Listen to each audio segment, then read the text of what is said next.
Born 2 years apart in the African nation of Malawi, sisters Cate and Bronte Campbell always shared a passion for swimming.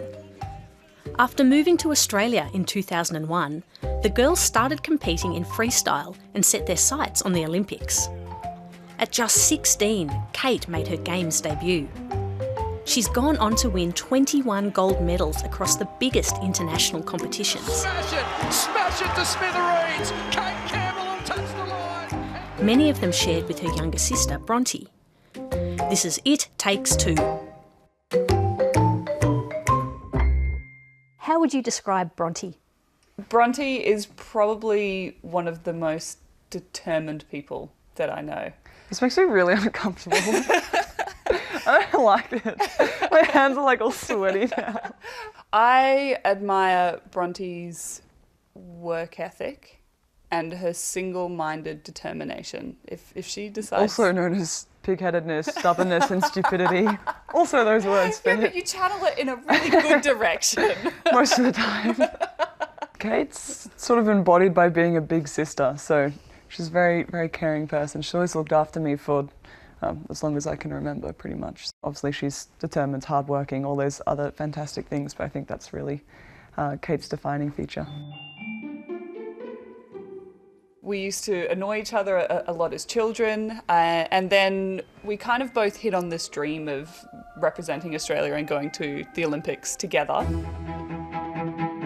Yeah, we were pretty competitive. I think actually I was probably more competitive than Cate was. Bronte was so competitive in everything. She probably still is the more competitive out of the two of us. Training with Bronte, she knows not only how many laps she's done, she knows how many laps you've done as well. So when I would come cruising in after she's lapped me a couple of times, I'd put my hand on the wall, she'd be like, she'd tap me on my head and say, you've got 2 more laps.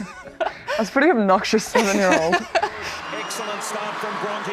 We didn't actually start out doing the same events, but now we do the same events, and I can be, like I was last year, second fastest in the world and not even fastest in my family, which, you know, gives you bragging rights and 0 houses in the whole country, so what are you going to do? I should have been more humble when I was 7. I guess that's the moral of that story. Here she comes. Can she finish this off tonight? Just outside. Talk me through the final lap of the 100-metre freestyle event at last year's Commonwealth Games. Yeah, so that last 50 metres, Bronte was flying and I was dying a little bit. But yeah, like I said, for one of us to win, the other one has to come second. I hit the wall and I had nothing left. I looked over after that race and I just saw like pure joy, like radiating out of Bronte. And I think that if I couldn't be feeling that, at least it was Bronte who was feeling it. And yeah, it was a magical moment. There's no way I would be this good if I hadn't spent my whole career chasing Cate. I've got a world-class athlete in my training environment and when we live together in my home environment, 24/7. Pretty much no one else has that. It's very rare to have competitors train together all the time.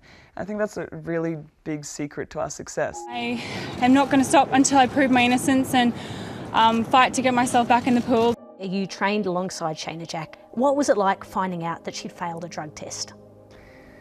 Yeah, learning about Shayna, that was a pretty big bombshell for everyone. That's sort of that heart drop moment where you know that her life is never going to be the same again, and it was an incredible shock, and you just feel like, how did that happen?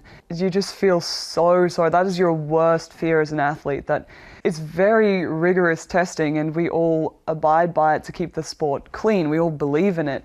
But to have one of your own test positive when you know her, you know that she doesn't done this on purpose. And I mean, it's as easy as like you go to a cafe and you decide you want to eat one of their protein balls and the protein that they've used is not the right kind. We have the toughest anti-doping policy in the world. This is a young 20-year-old girl. She in the past has had a completely clean record. She's never missed a doping test. Her whereabouts have always been up to date. So for something that is not her fault, and then the way that she was vilified was just despicable, and I feel incredibly sorry for her. You've got the Tokyo Olympics next year. How's the preparation going? This is probably going to be my last Olympics. I can't see myself going for another 4 years after this.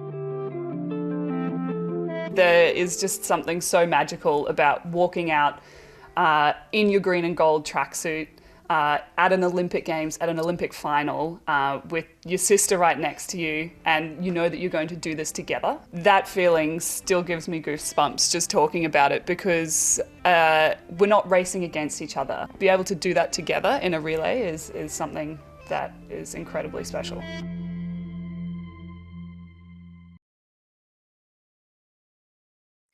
Hi, I'm Lee Sales. Thanks for watching this story. If you'd like to watch more of 7:30's stories, they are on the left of your screen. And tap on the button below to subscribe and get the latest from ABC News.